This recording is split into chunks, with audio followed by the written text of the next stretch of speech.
They came expecting silence. The Zelvac Empire, conquerors of 9 star systems, architects of neural obedience, and proud enforcers of galactic order, hovered above Earth like judgment incarnate. Their command ships blotted out the sun over 3 continents. Their war beacons crackled with ancient authority, the same message repeated in 100 alien tongues. Surrender and be purified. But instead of silence, they were met with something else. A moment of stillness passed. Then came Earth's response. A single image broadcast to every frequency across the stars. A badly drawn cartoon of the alien commander, General Roth, edited with googly eyes and a speech bubble that read, "I conquered Uranus." It was a declaration of war, and a punchline. The Zelvac didn't understand. Not yet. From orbit, they watched Earth in confusion. Their intelligence predicted a species on the brink of collapse. Fragmented, chaotic, too emotional to unify. Yet what they found wasn't panic. It was laughter, mockery, ridicule on every screen. It wasn't the reaction of prey, it was bait. The narrator continues. At the United Nations emergency bunker deep beneath the Swiss Alps, the last broadcast before the blackout was held. The world's leaders stood behind the human figure at the center, Dr. Alara Reeves, cultural theorist turned wartime strategist. She didn't wear a general's uniform, no medals, no armor, just a black jacket and a pair of tired eyes lit with dangerous confidence. "Let them come," Reeves said into the camera. "We've fought empires before. Ourselves, each other, nature, machines. You think you're different because your ships are bigger? Because you erased your emotions for efficiency? You should have studied us closer." She paused, leaning in. "You see chaos, but we're the only species that ever weaponized nonsense." Behind her, massive monitors flashed images of slapstick comedy, protest signs from ancient revolutions, 20th century memes, prank wars from college campuses, and a single looping clip of a man slipping on ice and giving a thumbs up mid-fall. "They came expecting surrender," Reeves said. "Instead, they'll face something they've never trained for." She raised a remote. Click. The screen behind her changed. A giant red stamp appeared. Operation Laughtrack. Engaged the feed cut. Earth went dark. The Zelvac mistook it for failure. A breakdown in global coordination. Primitive defiance. It was neither. High in orbit, aboard the command ship Voiceless Dominion, General Roth narrowed his secondary eye cluster. The human signals had gone erratic. Music mixed with static. Voice patterns distorted. Languages collided. A child's giggle followed by historical quotes from Sun Tzu. None of it aligned with known psychological models. "Translate," he ordered. "It is nonsense," his aide reported, trembling. "Intentional disorder. Humor, sir. They are deploying humor." Roth's body stiffened. Laughter was a biological irregularity, wasteful, irrational. His kind had removed it from their genome millennia ago. War was precision, emotionless, clean. And yet, the first landing squadron had not reported back. He opened the visual feed from the drop zone. His soldiers, hardened enforcers trained in neural suppression fields, were standing motionless. Some were hunched over, quivering. Others appeared paralyzed? No, shaking. One slapped his own chest repeatedly. Another pointed at something off-screen and collapsed to the ground, convulsing. A third, the commander, was on his knees, making strange hiccuping sounds. Laughter. It had begun. Reeves, now in a dimly lit operations room surrounded by meme analysts, linguists, and digital war artists, reviewed the results. "First blood," she whispered. Someone handed her a report. Zelvac troops exposed to Phase 1 media suffered disorientation, breakdown of command chains, and spontaneous mimicry. Another analyst leaned in. "They're trying to understand it, trying to replicate it." Reeves smiled, cold and slow. They've already lost. She turned to the projection, an ancient looping comedy sketch of a man talking to a rubber duck like it was royalty. It's not just the jokes, she said. It's the cultural context, the improvisation, the defiance and absurdity. Laughter is rebellion, made audible. Behind her, a wall lit up with the next phases. Code names flashed. Pun wave, clown fall, Operation Dad Joke, and the final contingency, tickle doctrine. The world had united not through strength, but through satire. And what comes next would be funnier and far more dangerous. Because the Zelvac were about to learn what happens when the deadliest species in the galaxy fights, while laughing, and the punchline had only just begun. They landed in formation exactly as doctrine demanded. 15 precision strike pods slammed into the Earth's surface outside the city of Vancouver. Soil and stone erupted, air scorched clean in geometric lines. The Zelvac emerged, tall, armor-skinned beings whose movements synced like a hive's heartbeat. Their neural dampeners emitted silence fields, suppressing all chaotic frequencies. No civilian resistance, no gunfire, no voices, just silence. For the first 5 minutes, it was a textbook landing. Then came the sound. Not a weapon, not a siren, a honking red bicycle horn. It echoed across the ruins. Private Drek's Zelvac infantry paused mid-sweep. A brightly colored object rolled past his foot. A rubber chicken. It squeaked when it bounced. He froze. Raised his rifle. But before he could fire, the wall beside him exploded. Confetti, not shrapnel. From the rooftops came a voice. Human, loud, clear, mocking. "Hey, Chromeheads! Bet you can't take us seriously now." Another sound followed. Laughter, not human. Zelvac troopers, genetically purged of amusement, were beginning to twitch. Involuntary spasms. Their minds weren't built for unpredictability. They couldn't categorize the stimuli. One turned to face a flickering screen hacked into the city's power grid. A looping video of a cat attacking a printer played endlessly. A caption read, "Zelvac leadership processing Earth's resistance." More laughter, raw, infectious. Commander Vral barked orders in binary pulses. Silence the interference. Locate the humor source. But the source was everywhere. Tactical drones picked up anomalies. Giant billboards displaying dad jokes in multiple languages. Dozens of cardboard cutouts of alien memes. Stickers on their own ships reading, "You are being watched," by Karen from HR. The streets began to fight back, not with bullets, but with absurdity. Trash cans burst open with glitter bombs. Holographic decoys taunted patrols with dance routines. Exploding whoopee cushions lined abandoned cars. One trooper opened a box labeled "Top Secret Weapon" and was sprayed with blue paint and a note. "Surprise, you're in the splash zone." Back in orbit, aboard the command ship Voiceless Dominion, General Hroth stood motionless before the live combat feed. "This is resistance?" he asked, stunned. The comms officer's tentacles trembled. "Sir, soldiers are reporting psychological interference, confusion, hysterics. Some cannot stop laughing. Execute memory suppression. Deploy suppressor bots." "We did, sir. The bots were hacked." Hroth blinked. "How?"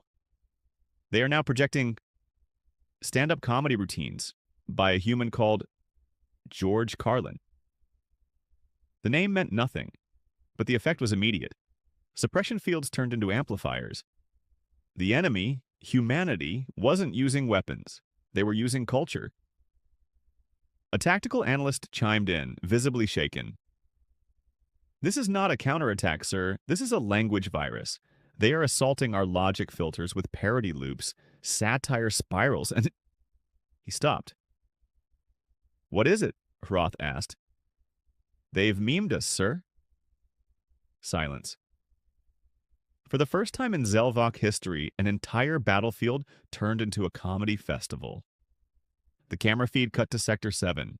Alien warriors cowering behind walls as a portable speaker rolled by on wheels, blasting old human sitcoms. One trooper collapsed, babbling quotes from something called The Office. Another had painted a fake mustache on his helmet. A third was holding a rubber duck and saluting it. Back in Earth's command bunker, Dr. Alara Reeves leaned over the master console. "Update?" she asked. Her aide smiled. "Phase 2 complete. No fatalities. 15 Zelvak units paralyzed by hysteria. 3 captured without resistance.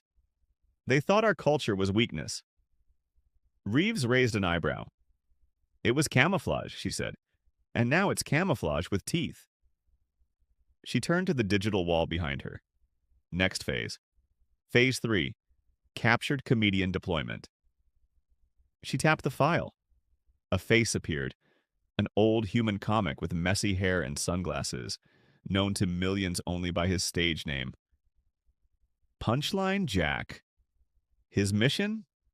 Tell jokes behind enemy lines. Because Earth didn't need bullets. It needed timing. And the aliens? They had just become the setup to the greatest punchline in galactic history. General Hroth stared at the cracked view screen. It wasn't broken by weapons fire. Number someone had spliced into the Dominion command relay and looped a human video. 2 penguins slipping on ice while Benny Hill music played in the background. On repeat.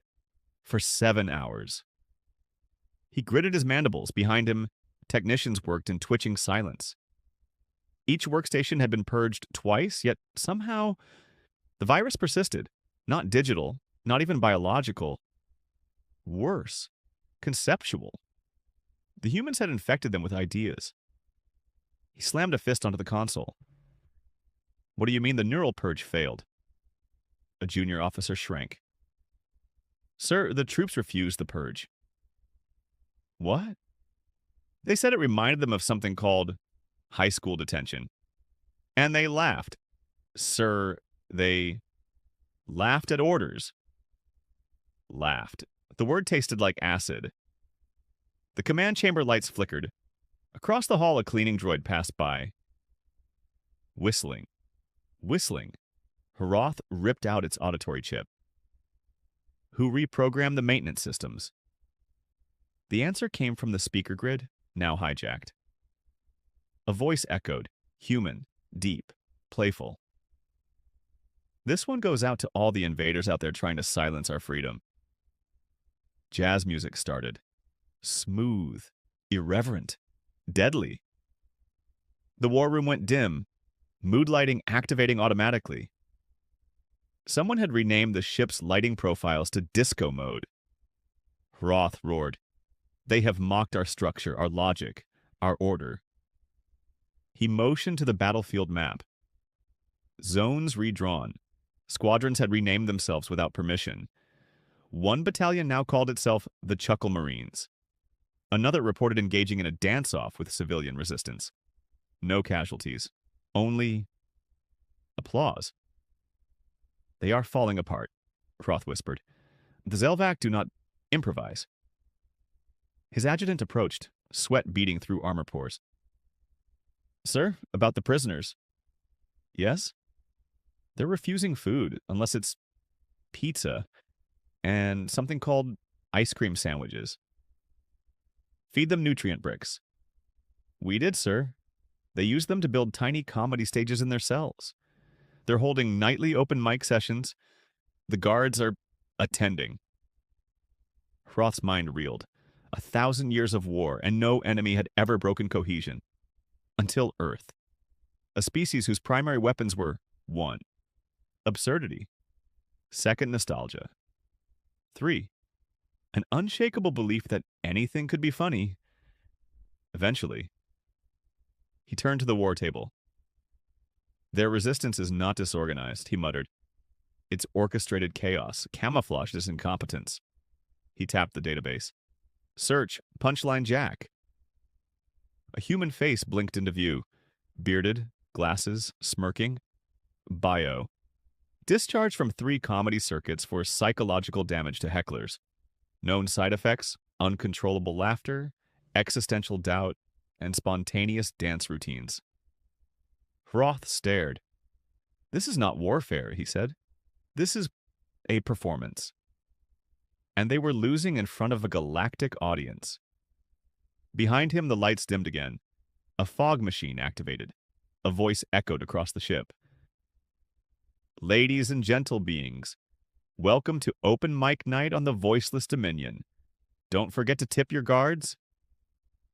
The crew froze. "General Hroth?" he screamed into the void. And the void laughed back. The night sky above the Dominion war front shimmered. But it wasn't plasma fire. It was drones. Thousands of tiny, blinking drones descending silently over Dominion-occupied zones. No weapons, no warnings, just packages. Each one deployed with precision. Each one wrapped in neon foil and labeled "Top Secret, Laugh or Die." Inside, rubber chickens, whoopee cushions, flash drives full of Earth's deadliest content, stand-up routines, prank compilations, a 10-hour gif of a cat high-fiving a dog to the beat of Beethoven's Fifth. It began as confusion. Then the first laugh happened. Not a human. A Dominion logistics drone, struggling to process the absurdity of a human in a banana suit explaining taxation. The next hour, battlefield coordination collapsed. Tactical feeds were hijacked by slapstick montages. Troop helmets glitched, showing looping memes.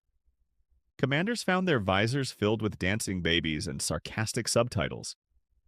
"When you invade Earth, but they clap back with punchlines." The virus had a name: Operation Laughtrack. An algorithmic offensive weaponized through humor. Adaptive, viral, devastating. Dominion morale plummeted. Entire platoons were caught rolling on the ground, not from wounds, but from laughter. Some begged for silence. Others asked for more. Back on Earth, the human commander grinned from her control chair, watching Dominion units attempt to disable their own visors with rocks and prayer. She turned to the comms officer. "Deploy Phase 2. More memes? Number prank kits." Dozens of packages dropped next. Inside, bubble wrap. Tiny spring-loaded boxing gloves. Speakers rigged to play the Wilhelm scream every time a door opened. Dominion forces reported widespread psychological disruption and an unacceptable increase in existential humor. Some defected just to get it to stop. Some defected because they liked it. By nightfall, Dominion comms issued a desperate alert. Warning: do not look at the humans. Do not listen to the humans. Do not laugh. But it was too late. The memes had landed, and they were evolving. They thought they'd captured a high-value human operative. Instead, they got Punchline Jack. Real name unknown. Criminal record extensive. Known offenses: armed irony, possession of lethal sarcasm, and attempted humor in a no-fun zone. The Dominion's extraction squad bagged him during a field raid, expecting codes, secrets, tactical intelligence. What they got was stand-up. Strapped to a cold interrogation slab, eyes bloodied but grinning, Jack leaned toward the Dominion Inquisitor. "You know," he said, voice raspy, "this is the nicest cruise I've ever been on. Food's trash, hospitality's war criminal chic, but hey, you've got great lighting." The Inquisitor blinked. "You fear death?" "Buddy," Jack said, "I've seen Earth airport security. You guys are a massage by comparison." The camera drones blinked, recorded everything. Protocol demanded it. The footage was never meant to leak, but it did. One Dominion technician forwarded the feed to his squad. Then it was sent to a battalion, then to a fleet, then to the entire Dominion subnet. Jack's 10-minute roasting session went viral. Alien message boards exploded. He called General Varick a burnt chicken nugget with a god complex. He said our battle armor looks like discount space Tupperware. Why, why is he kind of right? His rant about the Dominion's obsession with conquest ended with, "You invaded Earth to find order and obedience? Buddy, we can't even agree on pineapple on pizza." Laugh reactions surged. A cult following grew among the enemy. Memes of Jack's quotes were etched onto Dominion bulkheads. His face was tattooed onto a rebel commander's arm, captioned, "The first POW to win a war with punchlines." The Dominion tried to suppress it. They failed. Because laughter had no borders. Across the stars, in dark metal corridors and warships forged for silence, giggles echoed. Jack was no longer just a prisoner. He was a broadcast, a contagion, a cultural virus too funny to delete. The humans watched it unfold. Earth's top general leaned back, smiling at the data spike. "Looks like the enemy's laughing themselves to death." Beside him, a strategist frowned. "Should we extract Jack?" The general shook his head. "Nah, he's doing fine." Back in the cell, Jack took a sip of recycled water, spat it out, and shouted toward the camera, "Still better than Dominion coffee." The laughs continued. The war changed. The Dominion warships once moved with surgical precision. Zelvak formations were known for perfect symmetry, marching, flying, dying with elegance and silence. But now their corridors echoed with something far more dangerous than battle cries. Laughter. It started subtly. A junior communication officer aboard the dreadnought Sovereign Fang chuckled during a system diagnostic. He immediately filed for neural recalibration, assuming it was a glitch. His superior officer nodded, cold and expressionless. But after the technician left, the commander remained, staring at the terminal screen. There was an Earth video loop there. A man in a garish shirt screaming, "You ever notice how space food tastes like depression?" The Zelvak commander stared, then blinked. Then, involuntarily, his mandibles twitched. A strange ripple spread through his cheeks. A facial contraction, almost like a smile. The Dominion labeled it cognitive degradation syndrome, or CDS. Earth called it something else, laughter syndrome. By the third week of Operation Laughtrack, over 12% of frontline Zelvak had reported symptoms. Twitches, spontaneous giggling, paranoia over punchlines, hallucinations of Earth comedians and the reflection of tactical visors. Entire squads began to malfunction in combat, distracted mid-firefight by looping human GIFs that had somehow embedded themselves into the targeting HUDs. One squadron of elite drone pilots was taken offline after erupting into a synchronized fit of wheezing gasps, while watching a human video compilation titled Cats vs. Cucumbers Galactic Edition. A Dominion fleet commander issued the following encrypted distress call.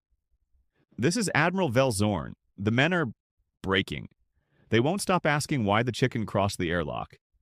My executive officer did air quotes in front of the War Council. Please advise." He never received a reply.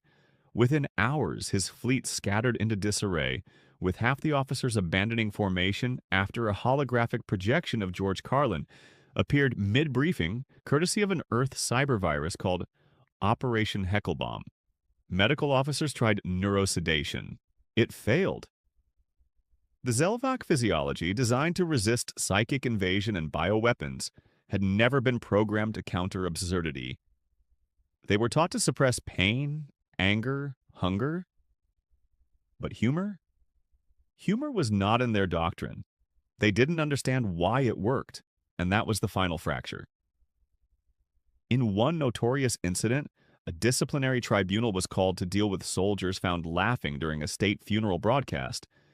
They had replaced the solemn anthem with a remix of flatulence noises and dubbed alien opera singers, with human toddlers shouting, "No, you shut up." The tribunal collapsed into chaos. One judge began giggling. Another started clapping to an imaginary rhythm. The broadcast was cut, but the footage leaked. It went viral on Zelvak social media. Soon, Dominion warships found themselves battling not humans, But corrupted internal feeds filled with stand-up routines, satirical training videos, and tactical readouts annotated with sarcastic commentary like, "Yes, let's charge the planet covered in spikes. Brilliant strategy. Supreme moron." Some officers went rogue, some went catatonic, and some began to whisper jokes of their own. Zelvac Command issued a Class Zero directive. All human content is now classified as memetic contamination. Exposure is a threat to Dominion survival. But it was too late. They had already been exposed, not to a bomb, not to a virus, but to something older, something human, a kind of warfare the Dominion never prepared for. A war of ideas wrapped in laughter, and it was tearing them apart. There was a saying once carved into the Dominion's founding pillars: emotion is entropy. Order is eternity. The Zelvac Empire lived by it, built palaces in its name, executed billions to preserve it. But now statues of their ancient warlords were wearing party hats, not by force, by choice. It started with one defector, a nameless infantry trooper stationed on the frozen moon of Archon 3. His squad had intercepted a cache of human media, more Operation Laughtrack noise. They were ordered to incinerate it. But before the flames, curiosity crept in. He watched once, twice, then 37 times. A single Earth skit about two humans arguing over a coffee order at a drive-thru.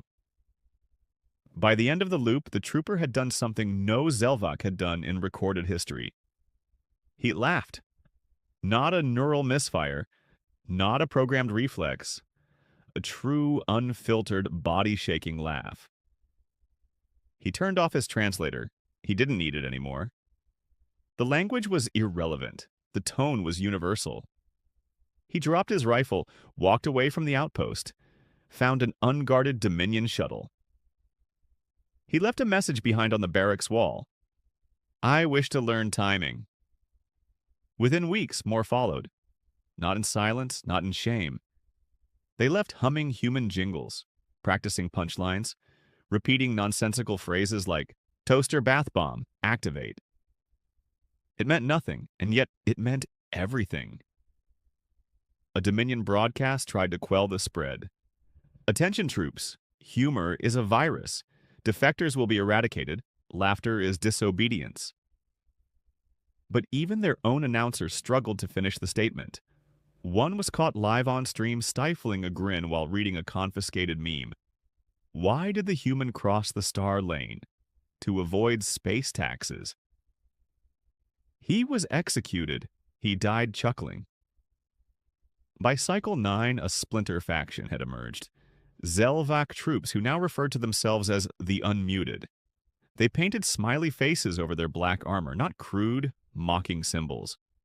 Article expression, personality. They replaced rank sigils with human stand-up comedian portraits. Chappelle, Carlin, the one called Bo Burnham. They refused orders, but they didn't run. They performed. On the neutral moon of Veritas, the first defector showcase was held. An abandoned Dominion supply dome was turned into an improv theater.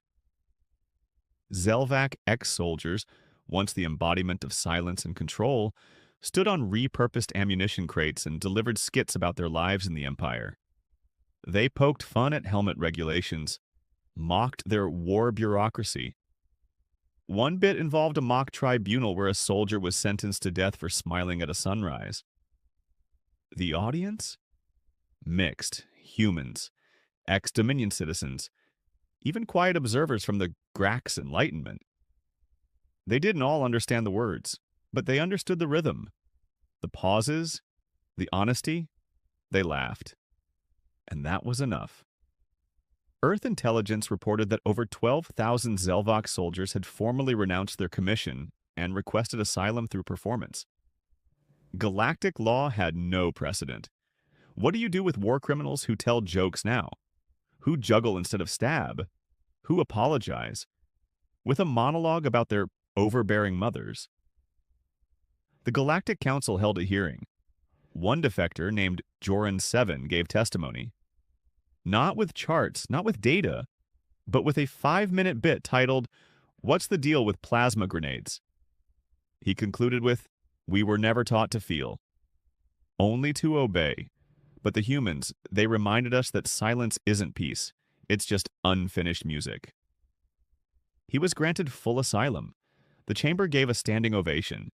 The Dominion, watching from their core worlds, called it heresy. They sentenced every defector to death, but none of them came to enforce it, because even among the high command, some were starting to chuckle. Earth's broadcasts now included a new tag.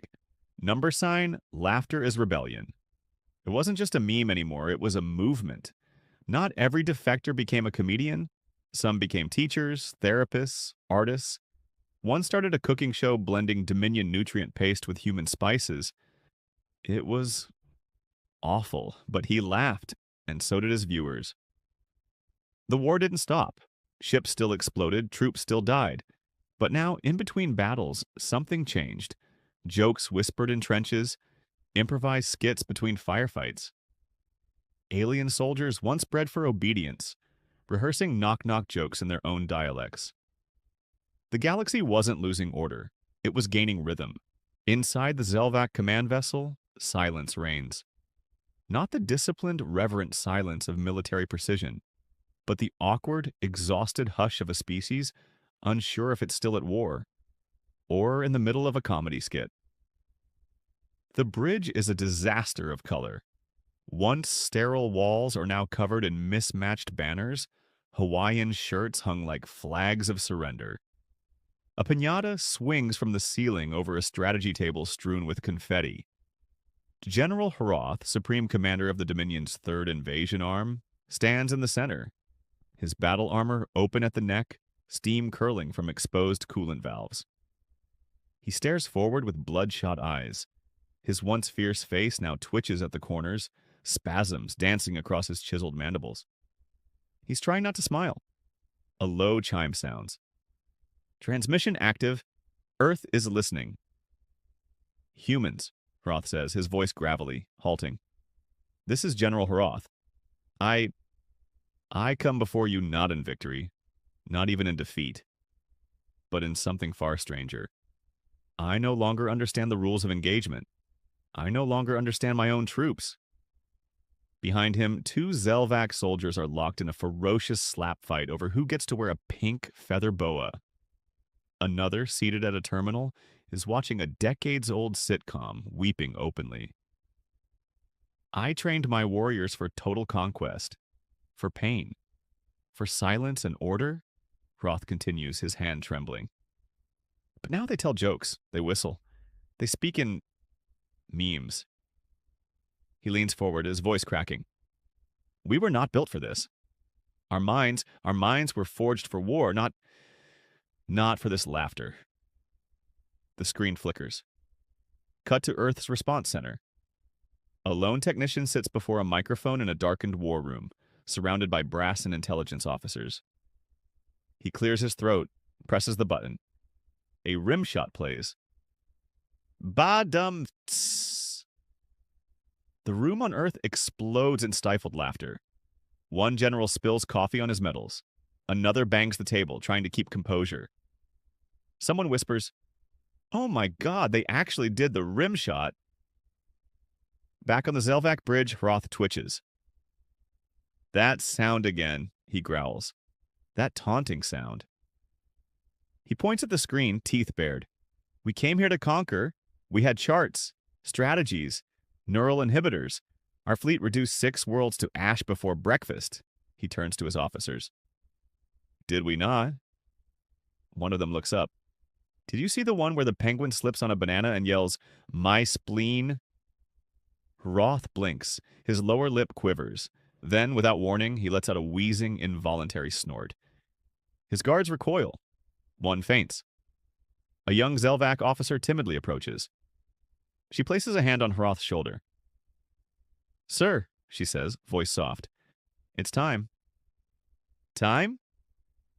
She nods toward the camera. "Time to end the war." Hroth's shoulders slump. He nods. To the humans of Earth, he says, we ask for ceasefire. Truce. Whatever you call it when the jokes get too strong. We request peace. And possibly tickets to that stand-up tour you broadcast into our sleep chambers. He takes a deep breath. And one more thing, we were wrong. Cut back to Earth. The technician leans into the mic again. Request acknowledged, he says solemnly. Peace terms will be delivered shortly, in PowerPoint, with sound effects. He reaches over and presses one final button. The screen on the alien bridge lights up. A cartoon dog in a military helmet appears and shouts, "You just got defeated by Funny?" Followed by an explosion of glitter gifs and confetti animations. Back on the Zelvac vessel, nobody screams, nobody fights. Instead, a few officers clap. One even tries to smile and gets it half right. It's terrifying. Hroth looks around, dazed. He whispers, "What have they done to us?" Thus ends the last official battle of the Zelvac human war, not with a bang, not with a surrender, but with a laugh that echoed across galaxies. It's been 30 years since the war that was never really a war.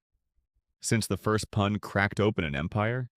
Since an army of straight-faced conquerors was unraveled by knock-knock jokes, banana peels, and looped gifs of cats yelling, "Nope." The galaxy remembers it as the funniest tragedy ever told. The only conflict where the weapons were whoopee cushions and the scars left behind were laughter lines. Welcome to post-war Earth, or as it's now known on interstellar charts, Sector LOL1, the comedy capital of the known universe. A neon sign flickers over what was once a ruined city block in New York. Now it's the Chuckle Dome, the galaxy's largest comedy arena, built atop the ruins of what had been the Zelvac's final staging zone. Beneath its glowing roof, 10,000 beings of all species, from blobular Glexians to square-headed Shurg, crowd into cushy seats waiting for the night's headliner. Earth's comedy scene is no longer Earth's alone. Backstage, a former Zelvac soldier named Grask adjusts his mic and tightens the bow tie on his jumpsuit. His skin still glows faintly with the bioluminescent scarring of combat, but now it pulses in rhythm with the Laughtrack he listens to before every show. Tonight, he headlines his third sold-out set. "All right," he mumbles into the mirror. "No war crimes tonight, just callbacks." The crowd roars as the lights dim. A booming announcer's voice echoes. "And now, put your protoplasm together for the destroyer of deadpan, the smasher of silence, Grask the Giggler." Grask struts onto the stage, tripwire-tight posture instantly deflating into a goofy shuffle. The spotlight catches the sequins on his suit, and somewhere in the front row, a sentient pile of moss hiccups in anticipation. Thank you," he begins, waving. "So, I used to be a shock trooper in the Zelvac Empire. Yeah, hardcore stuff. Neural spikes, pain meditation, no blinking for 5 years straight. Laughter builds. Then Earth dropped this thing called a TikTok compilation into my trench. I watched one where a guy tries to jump a fence and gets hit in the groin.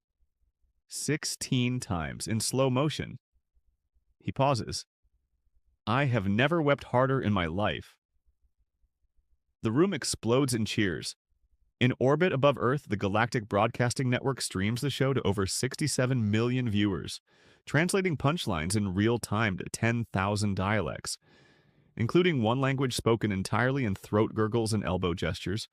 In a conference hall aboard a diplomatic vessel, ambassadors from once-warring systems are laughing over cocktails with Earth comics.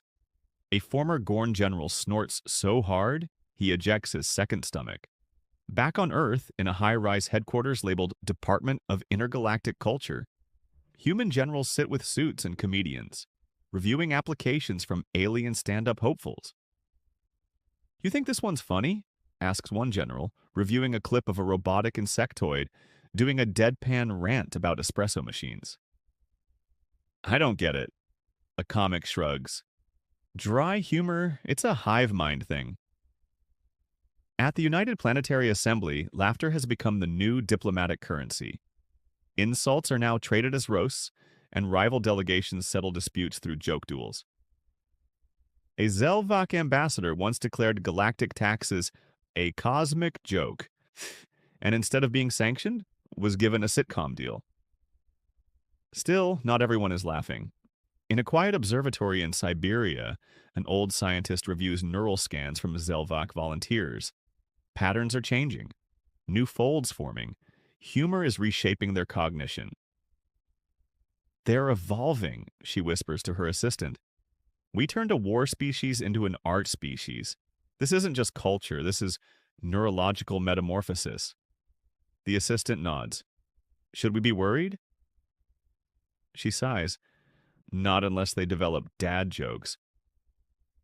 In a dusty library, a historian documents what came to be known as the humor shift, the first recorded cultural virus that spread faster than plague and more explosively than war. In the end, he writes, humans didn't win because they were stronger, or smarter, or even funnier necessarily. They won because they laughed first and dared to make their enemies laugh last. Cut to a small comedy club on Mars. A Zelvak teenager steps onto the open mic stage, nervous but grinning. He grips the mic with trembling claws. "Hey," he says, "I told my dad I wanted to be a comic. He said, no son of mine will tell knock-knock jokes in public. So I said," he pauses for effect, "knock knock." The room chuckles, a pause. Then a Zelvak voice in the crowd mutters, "Who's there?" The teen grins. Victory in his eyes. And so the galaxy changed. Not with conquest, not with weapons, but with laughter. A force stranger, deeper, and more contagious than any enemy had ever faced. And humanity, they're still laughing.